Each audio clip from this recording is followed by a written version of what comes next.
Let's be real. Most of us can barely remember a time before social media. It's the background music to our days, the constant ping of group chats, the flood of stories and memes, the pressure to keep up. But have you ever stopped to wonder just how much is all that scrolling shaping who you are? I'm Priya, and this is the Purpose Pro podcast. Today, we're digging into the reality behind the posts, how social media molds our identities, changes the way we see ourselves, and sometimes even rewrites the story of who we think we're supposed to be.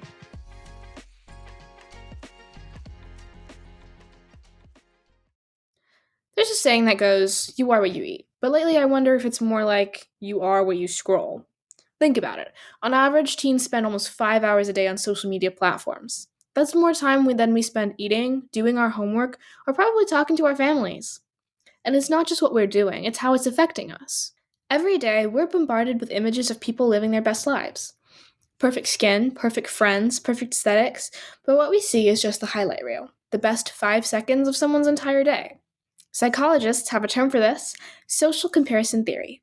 The more we compare ourselves to these carefully curated snapshots, the more likely we are to feel like we're falling short, even when we're not. But it's not just about how we look. Social media also nudges us into certain ways of thinking, acting, and even dreaming. The accounts we follow, the trends we chase, the comments we read, they all shape what we value and who we want to be. Sometimes it's empowering, connecting us to communities or ideas we might never find offline, but it can also make us feel boxed in, like we have to fit some brand to belong. Maybe you've noticed, social media can make you feel both totally connected and totally alone at the exact same time. Studies show that while platforms can help us stay in touch, they also increase feelings of isolation, FOMO, and anxiety, especially when we start measuring our worth in likes or followers. If you've ever closed your phone feeling worse than when you opened it, you are definitely not alone. The truth is, social media isn't all bad. It's a way to express yourself, find your people, and even start movements that can change the world. But it's easy to lose your sense of self in the endless scroll.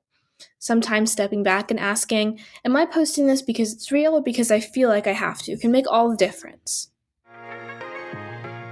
Today I'm joined by Brooklyn, a fellow high school student, to dig into how scrolling, sharing, and liking has shaped the way we see ourselves, each other, and the world around us. So let's get honest. Is social media changing who we are or just how we present ourselves? And how much does it really influence our identity, confidence, or our moods? Let's jump in, Brooklyn. Yes, okay.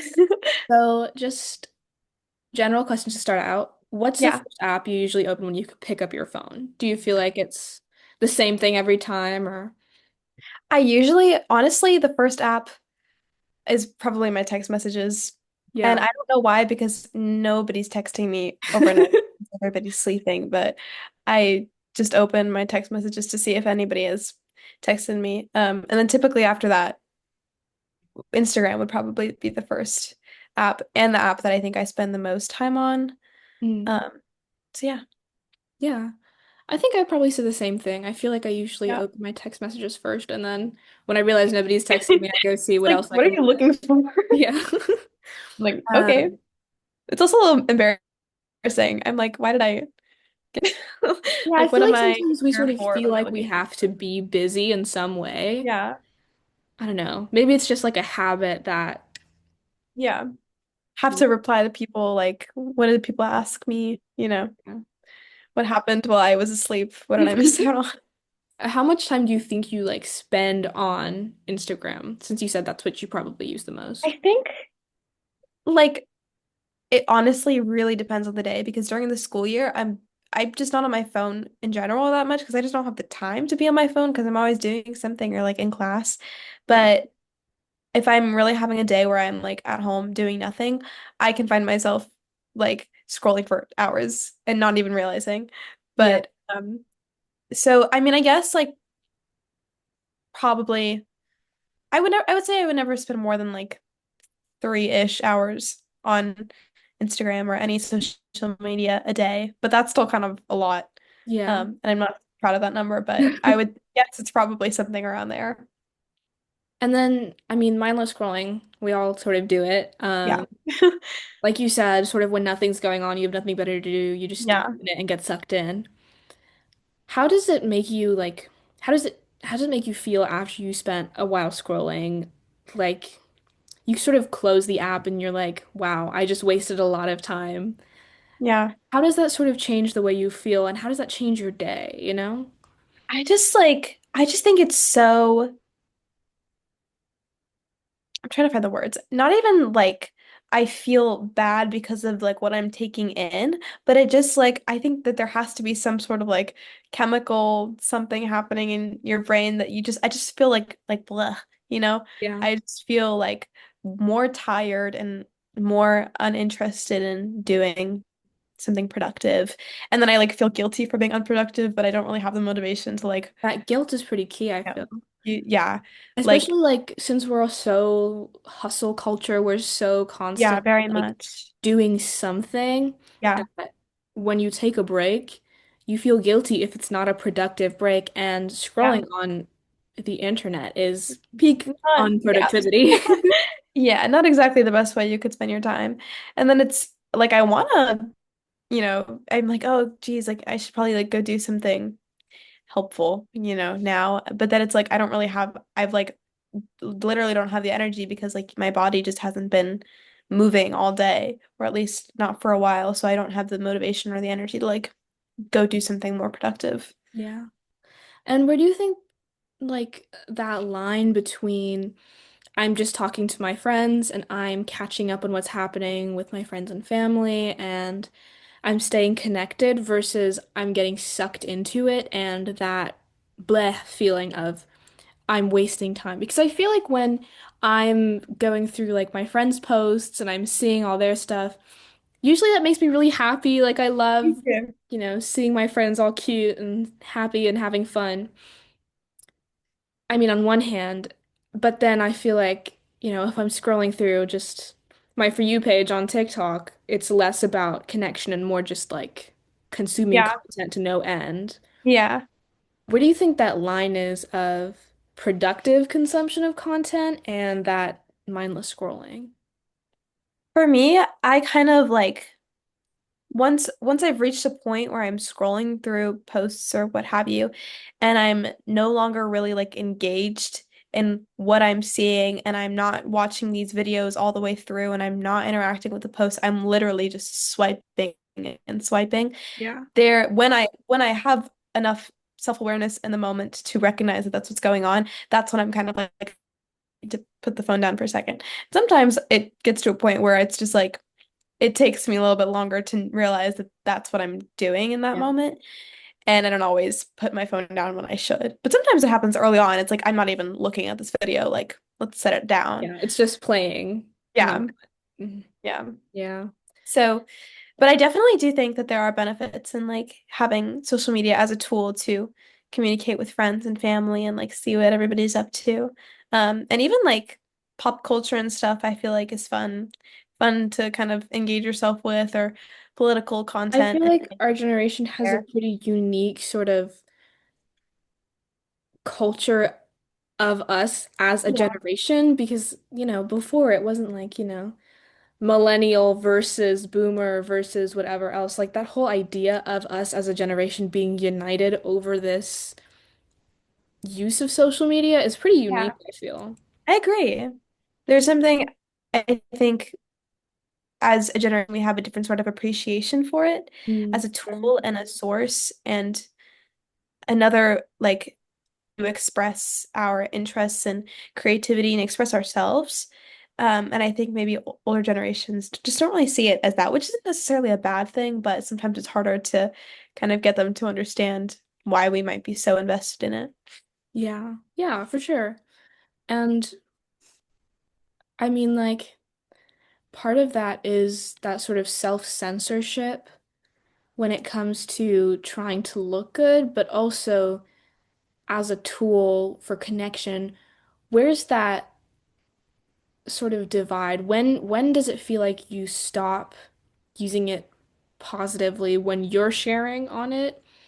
And when does it turn into like, okay, I'm making sure I'm only posting the good things and it's not necessarily just for the sake of staying connected, but it's more to show off or to, just to post for the sake of posting?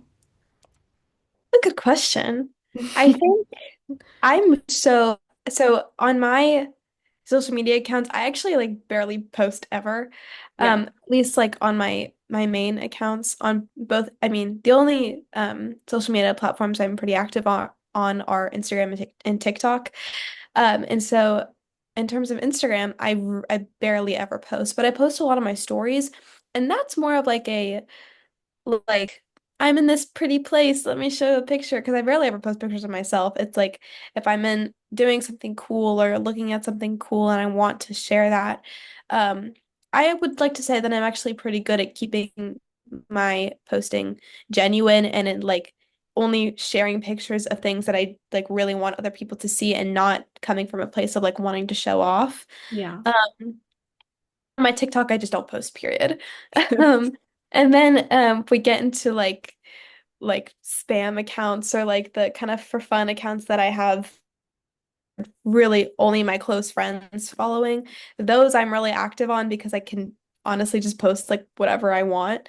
And I don't really feel concerned about having that like I don't Polished know image. judgment from other people. Yeah, and I don't really feel like yeah, I just don't feel I feel like less like weird about posting. So so I don't really know if that answered your question, but I think personally I don't really have moments where I'm like because I feel like if I don't if I'm stressing so much about a picture and like why I'm posting it and what I need to fix about the picture to make it look good and like postable, then it's really not worth my energy to post because I'm only just gonna it's only gonna make me like nervous rather than like It's a really good philosophy, I think. If I have there. to Yeah. stress about it, it's not worth it. Yeah. There's I just want to more talk a things little going bit on. more about your spam accounts. Okay, go Um, ahead. because as you know, I follow your spam accounts You do and follow my same accounts. I love your super like genuine, just like this is what's happening in my life. Like everybody, all Yeah. of my friends, like listen up. We're just getting updated. Yeah. I love, love, love that. And does that ever get performative for you? Like, how do you, like, in emotional moments or something big has happened, where is that sort of desire to be like, oh, let me update my spam? Like, where does that come from? I know it's a bit of a silly question, It but like, definitely, no, it's a good question. I've definitely had moments where I've put, because it's a very specific, I don't even know what the right term is, but there are like very few people follow, like we'll right. say my spam Instagram, for example, very few people follow it. It's a close circle But it's a thing. very specific like pick of people, if that Mm. makes sense. So sometimes I maybe have moments where I post things for the purpose of them being noticed by some of the people in this pick. Yeah. I'm not necessarily proud of that, but I can acknowledge that it's a thing that I've done before. So I I think it's definitely something we've all done before.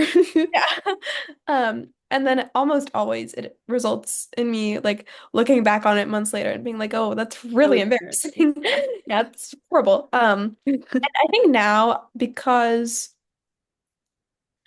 I've not even I think I've just matured a lot from like the beginning of the school year even. Like me between like me now versus me then are a little bit different. Yeah. So I'm a little more aware of like I don't actually need to share this with anybody or like, you know, if it's only gonna if it's for one person, like imagine the other 90 people that follow you that are literally I have no idea what's going on and Like, I don't care don't about this, but gaff. yeah.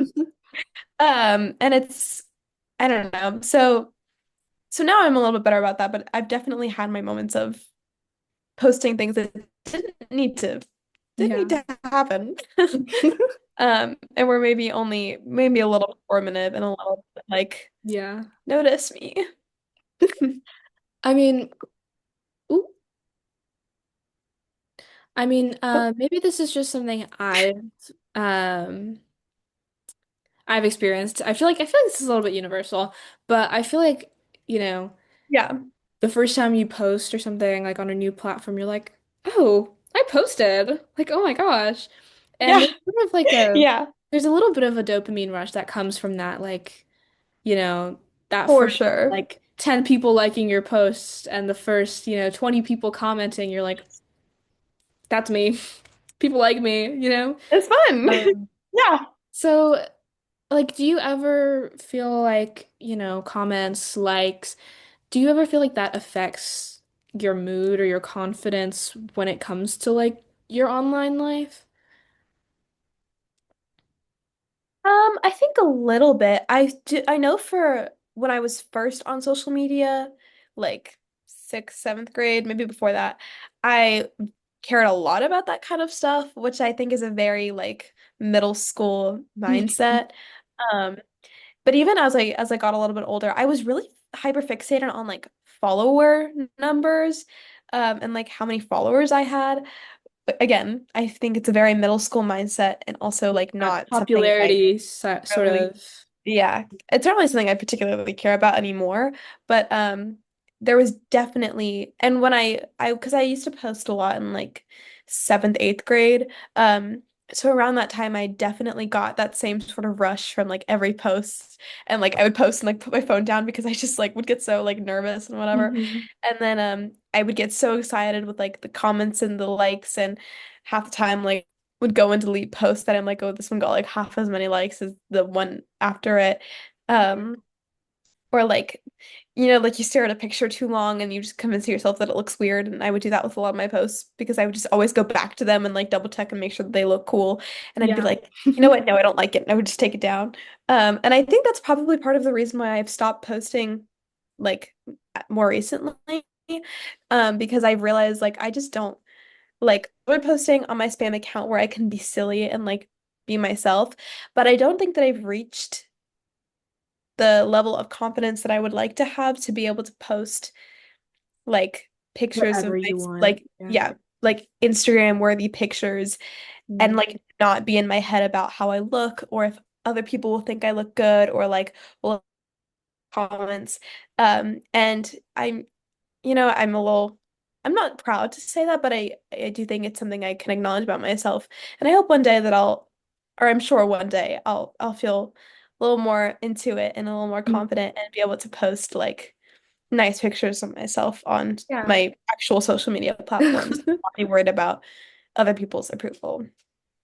Now, the next thing I kind of want to touch on is like trends and things. Yeah, Do you feel ever like a little bit of pressure to keep up with certain trends, whether that's like an aesthetic of looking a certain way or sort of changing?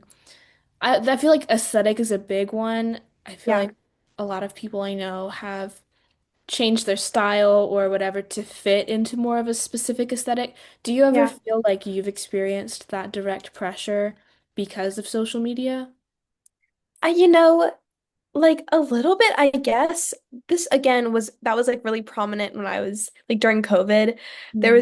There was like We were all a little bit chronically a online during little bit COVID. chronically online, yeah. So I definitely cared a lot about the clothes I was wearing in like sixth, seventh grade and a little bit into eighth grade. And now I'm very much like I don't think I experience that at all. I really don't feel, I think I'm a little, maybe not easily influenced, but like I'll see people like wear an outfit and I'll be like, oh, like I like that, like I want that top kind of thing. But I don't necessarily feel the need to like follow trends in terms of like what I wear. And Yeah. um, I think a lot of my style has been inspired by various trends over the years and kind of me picking what I've liked and sort of making it my own and finding my style through that, but not necessarily me like hyperfixating on needing to look cool or keep Do you think it's helped my you hands.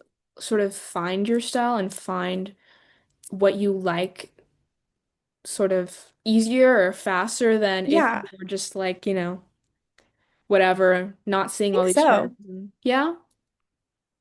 Yeah, I think because like it's so easy for me to see like somebody I think is cool like Mhm. on TikTok or something. I think TikTok is probably where I see where I'm influenced the most, I guess. And not typically by actual influencers. I'm usually influenced by just people who post like random lip sync videos of themselves. And I'm Yeah. like, oh wow, I really like the energy that she's emulating here and I want I want to do that too. So but I do think that what am I saying? Sorry. Like through having sources like social media, I've definitely been able to develop my interests. I think I've found a lot of music that I wouldn't have found unless I had social media, and I've really expanded my music taste, and I think I have really good music taste. Um, and same with like movies I've watched, and definitely with my personal style. Um, and just taking bits and pieces of things that I see and what I like and going out and like expanding on that myself and finding my own style. I would definitely credit a lot of that to having social media as a tool. So you'd say more than sort of you conforming to what you see on social media.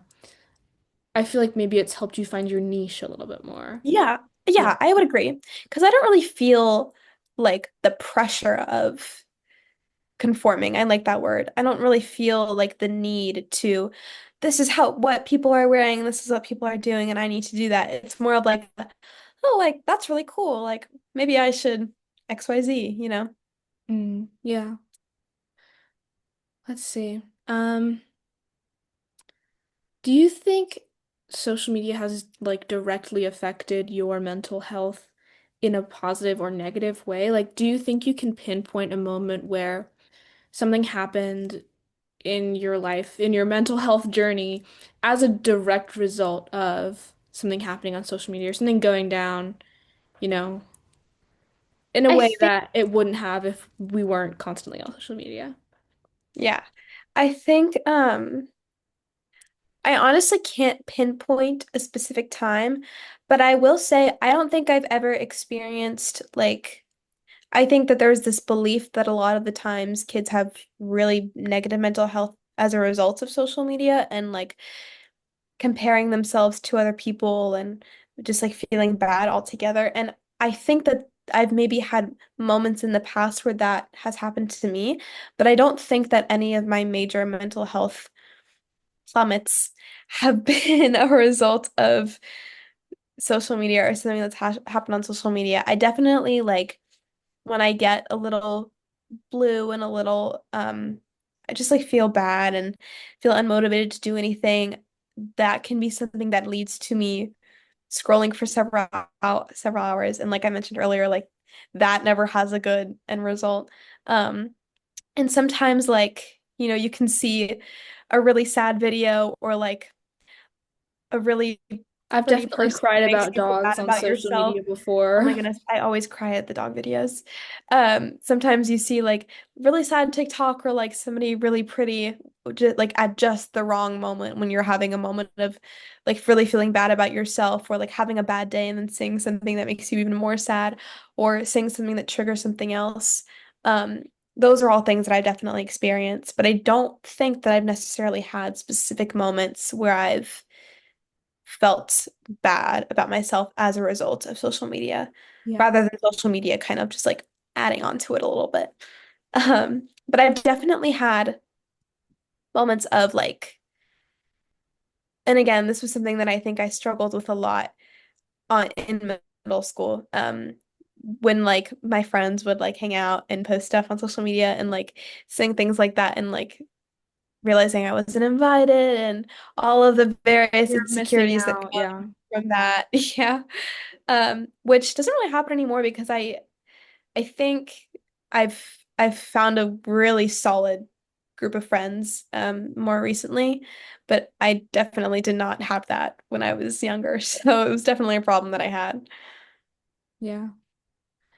Well, as we wrap up here, I want to sort of finish out by giving a little bit of advice. So, Yeah. what sort of like boundaries or self-limits do you think that other teens and even adults listening to this, what sort of boundaries or rules for for themselves can people set in order to sort of help themselves avoid the negatives while still engaging with all of the positives of social media?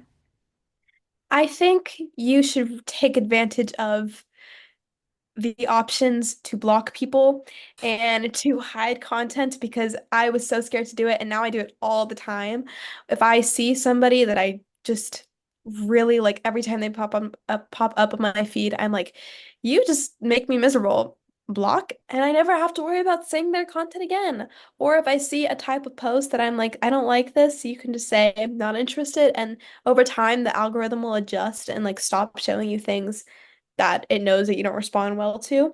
Mm. Um, and really prioritizing tools because I think that the algorithm can be such a powerful thing if you kind of train it, for lack of a better Use word. it for your advantage. Yeah. Yeah, so because I interact positively with like the really creative stuff and like my friends post and the things that like pique my interest, the majority of my feed is that sort of material Mm. versus like I've managed to sort of filter out the stuff that I've said, I don't like this, I don't want to see this. And I would also say this is such like a stereotypical like whatever, but I think something that I have started doing that I think has really helped me manage like not only my screen time, but helps me stay in a good mood and like keep myself active is I make it a point to go outside once a day. Because sometimes, like I said, when I'm having those days where I don't have any plans and I'm sitting at home doing nothing, that's how I really can get sucked into my screen. And I'll be like, I'm gonna put my phone down and I'm gonna sit in my backyard under the sun for like 10 minutes. And I just sit there and I think about whatever. But doing that over time and making an effort to go outside once a day has helped me like, you know, just kind of like Yeah. relax my mind. And I think it kind of like refreshes you in a way that your screen definitely does not do. So go outside, get sunlight, let that kind of get you restarted so you don't feel the need to be consumed by your phone. Mm. That was some really great advice. Mhm. Thank you so much for Thank being our you for guest today, having Brooklyn, me. and for this great conversation. Of course. It's been great to have you. Thank you so much. Bye. So, are we what we scroll? Maybe not completely, but there's no denying that social media is shaping the stories we tell about ourselves. The challenge is figuring out how to use it without letting it use us. Maybe that means taking a break when you need it. Maybe it means unfollowing people who make you feel less than. Or maybe it just means being honest with yourself about why you post what you post. Thanks for listening to the Purpose Pro podcast. If this episode made you think, share it with a friend, or better yet, have a real conversation about it. And don't forget, you're more than your feed. Stay true, and I'll see you next time on the Purpose Pro podcast.